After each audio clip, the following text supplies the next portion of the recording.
Hello everyone, welcome to our channel Legal Mind Map. So today topic is parties to letter of credit. International sales contract है हमारा, international commercial law हमारा subject है. So अपनी video को start करते हैं हम. Letter of credit होता क्या है? एक लेटर ऑफ क्रेडिट बहुत बार रिपीट कर चुकी हूँ पीछे, ठीक है. अगर स्किप करना चाहो तो कर सकते हो, बस वैसे मैं इसमें भी अच्छे से समझाऊंगी. लेटर ऑफ क्रेडिट, ठीक है, is a written guarantee. Guarantee होती है बैंक के through, issued on behalf of buyer called applicant that payment will be made to the seller.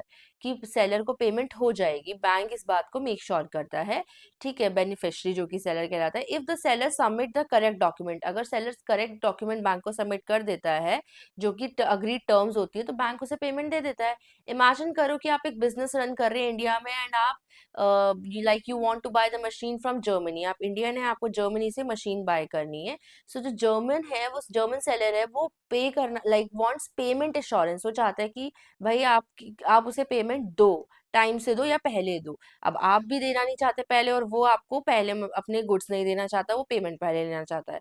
तो यहाँ पे क्या होगा, you ask your bank to issue a letter of credit. तो आप अपने बैंक को बीच में लेकर आओगे और बोलोगे कि भाई एक लेटर ऑफ क्रेडिट इशू करो, ठीक है. That promise payment if the seller ships the machines and provide all the correct documents. जैसे ही ये जर्मन वाला मशीन को शिप करेगा, ठीक है, भेज देगा, तो इसके पास कुछ डॉक्यूमेंट्स आ जाएंगे, उसका प्रूफ आ जाएगा. तो वो प्रूफ ये बैंक को दिखाएगा, और बैंक जो पैसे इस इंडियन पर्सन ने दिए होंगे बैंक को, वो जाके जर्मन वाले सेलर को दे देगा, ठीक है. सो इस तरीके से ये वर्क करता है. तो बैंक एक तरीके का गारंटर हो जाता है बीच में. Now, parties involved in a letter of credit. Let's understand each party involved in and their role in simple terms. So applicant यानी कि buyer, the person और company. इसमें कौन है applicant? applicant यानी कि buyer एक person है या फिर वो company है, जो भी है वो मतलब कि individual या company who wants to buy goods, जो goods buy करना चाहता है या फिर services buy करना चाहता है, तो वो बैंक को रिक्वेस्ट करते हैं लेटर ऑफ क्रेडिट इशू करने के लिए. बायर की तरफ से होता है, ये ध्यान रखना, ठीक है.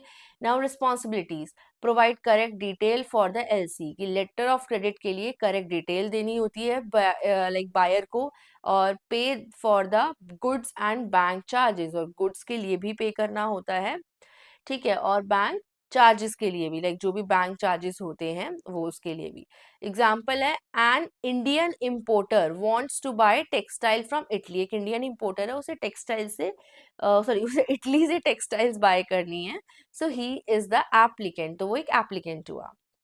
नाउ बेनिफिशरी यानी कि सेलर. सो द पर्सन और कंपनी जो सेल करती है गुड्स, एंड वो मनी भी यानी पेमेंट एक्सपेक्ट करती है, they must ship goods and submit correct documents. As I already explained you this in the first slide, the example कि वो documents दिखाएगी बैंक को और उसे मिल जाएंगे पैसे. Example है, the Italian textile company is the beneficiary. They get paid only when they send proof of shipment. ठीक है, when they will ship the goods, they will get the proof. They will get all the details and documents, the paperwork, and they will show it to bank. और bank उस paper work को अच्छे से check करके, अपनी knowledge में लेके, सारे रिकॉर्ड्स चेक करके कि एकदम जेन्युइन है या नहीं है, वो जो पैसे उसे बायर से मिले थे वो सेलर को दे देगा, ठीक है. So issuing bank, issuing bank का रोल अब देखते हैं. The buyer's bank that issue the LC. जो बायर का बैंक है जो एलसी को इशू करता है, guarantees payment to the seller if documents are perfect, and takes the risk on behalf of its customer. The buyer, देखो मैं बहुत घुस के नहीं समझा रही हूँ, इतना ज्यादा घुस घुस के 3-4 वीडियोस में मैं समझा चुकी हूँ ना इन टॉपिक्स को, कि अब तो मुझे भी ऐसा लग रहा है अगर आप नहीं देख कर आए ना प्लेलिस्ट, तो आपका इसमें बहुत बड़ा लॉस है. मैं अभी बता रही हूँ, आपको बहुत बड़ा लॉस है. मैं अपनी वीडियोस के लिए ये चीज नहीं बोल रही हूँ, बट इससे कहीं बेटर एक्सप्लेनेशन मैंने उनमें दिया है. ये तो मैं टॉपिक वाइज आप लोगों की सेटिस्फेक्शन के लिए एक चीज तरीके से कंप्लीट कर रही हूँ सीरीज को. लेकिन हाँ, ये ऐसा भी ना हो कि ये भी मत देखो, क्योंकि हो सकता है इसमें भी कुछ ऐसी ऐसी चीजें हो जो पूरा मतलब प्रॉपर इसी टॉपिक के लिए हो. सो थोड़ा स्किप करके भी आप वॉच कर सकते हो, और वैसे वॉच करना तो अच्छी बात है. सो एग्जाम्पल है, the Indian bank. Indian bank है जो इशू करता है एलसी, ठीक है, और वो प्रॉमिस करता है कि वो इटालियन सेलर को पे कर देगा, ठीक है, जैसे प्रॉपर डॉक्यूमेंट मिलेंगे. अब आता है इसमें advising bank. A bank in the sellers country that receive the LC from issuing bank. It verifies the authenticity of the LC and informs the seller. ठीक है, अब वो एक बैंक देखो, अब ये तो है जो इंडिया में बैंक है, BN के बैंक, जरूरी तो नहीं ना कि वो जर्मनी या फिर इटली जहाँ भी है सेम बैंक हो। तो भाई दोनों बैंकों के बीच रिश्ता होता है। ये वाला बैंक का काम क्या होता है, जो इस वाले बैंक से LC आती है वो मेक श्योर करता है कि भाई ये LC सही है या नहीं है, क्योंकि फ्रॉड एक तरफ से नहीं, दो तरफ से भी होती है।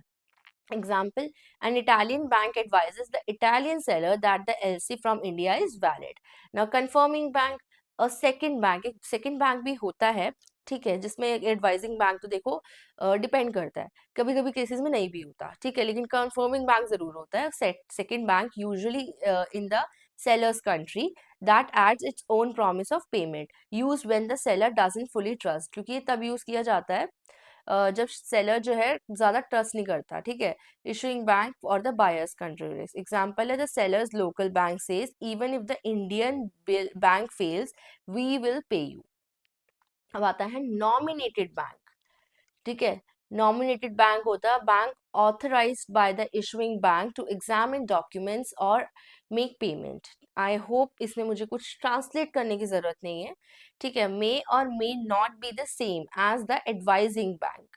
तो एडवाइजिंग बैंक जैसा सेम ना हो, ये ध्यान रखना पड़ता है हमें। एग्जांपल है जैसे कि द इशूइंग बैंक जो है वो अलाउ करता है जैसे जर्मन बैंक को कि हैंडल करो documents and check on its behalf, ठीक है। तो आप डॉक्यूमेंट्स हैंडल करो और उनके बिहाफ पे चेक करो।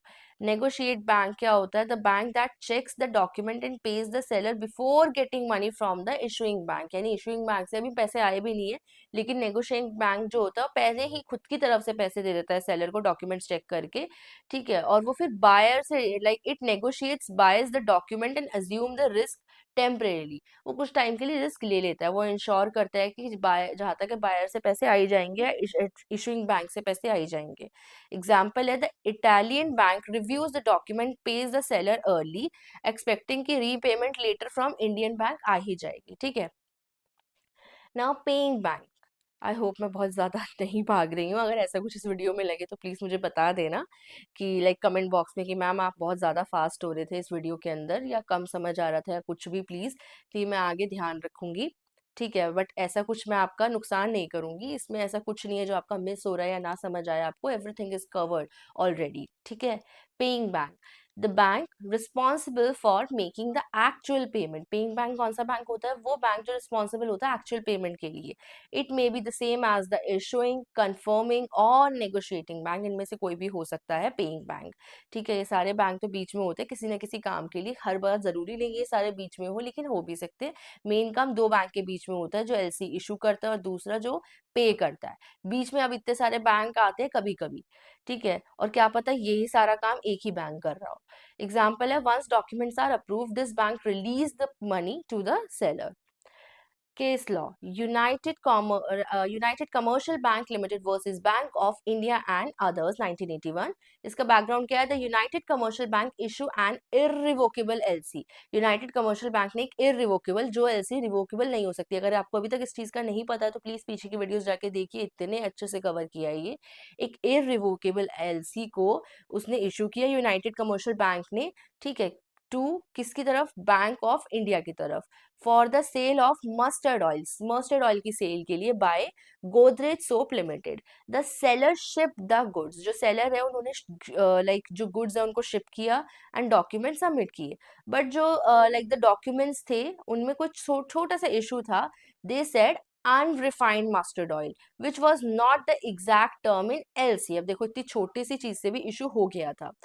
तो शुड द बैंक, अब इसमें इशू क्या था कि शुड द बैंक स्टिल पे, क्या बैंक को फिर भी दे देना चाहिए amount when the goods were shipped, क्योंकि सामान तो जा चुका है, बट जो डॉक्यूमेंट्स में जो चीज स्पेसिफाइड है, जिस तरीके का सामान स्पेसिफाइड है उससे थोड़ा सा डिफरेंट सामान हो गया वो, ठीक है, वो परफेक्ट मैच नहीं था। या फिर एक दूसरा इशू ये भी है कि क्या कोर्ट स्टॉप करेगा बैंक को पेइंग से, ठीक है। So Supreme Court ruling, strict compliance rule, the LC is independent from actual contract। जो LC होती है वो independent होती है actual contract से। So if the document doesn't exactly match the LC, अगर document में जो चीजें हैं वो exactly LC से match नहीं करती है, LC की term से match नहीं करती है, तो तब भी बैंक जो है वो refuse कर सकता है पेमेंट के लिए, इवन स्मॉल मिस्टेक के मैटर में भी, ठीक है। No judicial interference, court should avoid, courts should avoid stopping bank from performing LC obligation unless there is a fraud. Court तभी अवॉइड करेगा बैंक को लाइक एलसी को परफॉर्म करने से अपनी ड्यूटी जब तक कोई फ्रॉड का चांस उन्हें नजर नहीं आता. सो इसका रिजल्ट क्या है? United Commercial Bank had the right to reject. उनके पास पूरा राइट है कि वो पेमेंट को रिजेक्ट कर सकते हैं क्योंकि इनकरेक्ट वर्डिंग है डॉक्यूमेंट्स के अंदर. तो इसका इंपॉर्टेंट टेक अवे क्या है? Always ensure documents submitted under a letter of credit are exactly as required. Even minor mistake can lead to non payment. तो यहाँ पे पेमेंट फंस गई थी. ठीक है, एक छोटी सी गलती की वजह से. ठीक है, यानी कि आप ऐसा समझ लो कच्चा पक्का वाली गलती नहीं हो जाती. कोई चीज कच्ची मंगाई है, आपने पक्की भेज दी, दोनों में डिफरेंस आ गया. क्या पता कच्ची चीज को, रॉ चीज को हम किसी और तरीके से यूज किए करे और पकी पकाई चीज को हम किसी और तरीके से यूज करें, तो वहां पे पेमेंट आपकी रुक जाएगी. सो ऐसा कुछ आप समझ के चलिए. आई होप ये आपको क्लियर हो गया होगा. फिर भी एक बार पीछे जाके अगर आपको ना क्लियर हो, एक बार रोक के देखना. बहुत इजी केस लो है, फिर भी दिक्कत आएगी तो मैं फिर यहाँ हूँ, कमेंट सेक्शन में मुझे बताना. मैं फिर एक से या तो एक्सप्लेन करूंगी या मैं कमेंट सेक्शन में आंसर भेजूंगी. आई ट्राई माई बेस्ट कि आपके डाउट सॉल्व रहे. Conclusion: the letter of credit system works like a chain of trust, and each party has a clearly defined role, from the applicant requesting to LC to the beneficiary receiving the payment. The bank in between ensures that no one is cheated. Knowing your role, understanding your responsibility, submit correct documents are crucial to smooth transaction. ये मुझे ऐसा लग रहा है कि मैं किसी के terms and condition बता रही हूँ. So the United Commercial Bank case reminds us the LC are serious legal instrument. भाई LC के ऊपर पूरी पेमेंट टिकी हुई है आपकी, तो बहुत इंपॉर्टेंट लीगल इंस्ट्रूमेंट है. क्योंकि अगर सेम चीज जो बायर है उसको भी फील होती है कि हमें तो कुछ और चीज चाहिए थी, उन्होंने तो कुछ और भेज दी, तो वहां पे पेमेंट आपकी बहुत बुरी तरह अटक गई और आपका जो शिपिंग का खर्चा लगा वो अलग. सो आपको इस बात का ध्यान रखना है, जो हमने केस पढ़ा है उससे, कि ये चीज के इश्यूज ऐसे प्रॉब्लम्स आपको आ सकती है. So that's it in this video. I hope आपको वीडियो समझ आई होगी. Please don't forget to like, share and subscribe. Thank you.